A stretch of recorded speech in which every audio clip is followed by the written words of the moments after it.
Diyos ang siyang nagliligtas sa akin. Tiwalang-tiwala ako at wala muntimang pangamba, sapagkat ang Panginoon ang lahat sa akin. Siya ang aking awit, ang aking kaligtasan. Ngunit pinatnubayan ako ng Panginoon at binigyan ng lakas upang maipahayag sa mga hintil ang salita. Naligtas ako sa tiyak na kapahamakan. Ang Panginoon ang magliligtas sa akin sa lahat ng kasamaan, at siya rin ang maghahatid sa akin sa kanyang kaharian sa langit. Purihin nawa siya magpakailanman. Amen. Alam ko ang mabuhay sa kahirapan, at alam ko ang mabuhay sa kasaganaan. Nasanay ako sa lahat ng pook at kalagayan, maging sa mabusog, maging sa magutom, maging sa managana, maging sa magsalat. Ang lahat ay kaya ko. Salamat sa Kanya na nagpapalakas sa akin.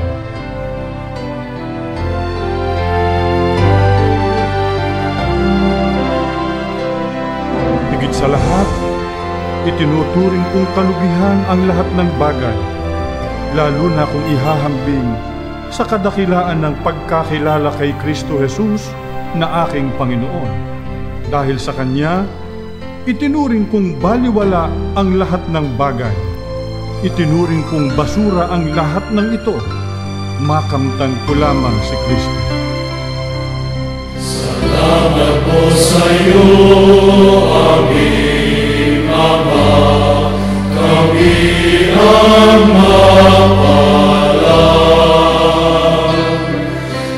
naging bunga ng pagsubok ngayong mga huling araw.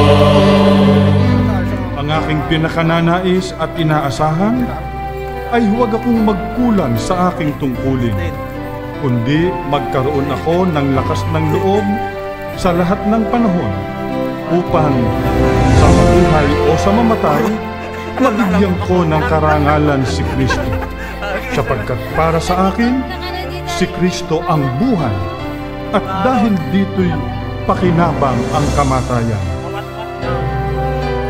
Kita mo ang nalulungkot, pati na ang nagdurusa. Ika'y laging nakahanda sa pagtulong sa kanila.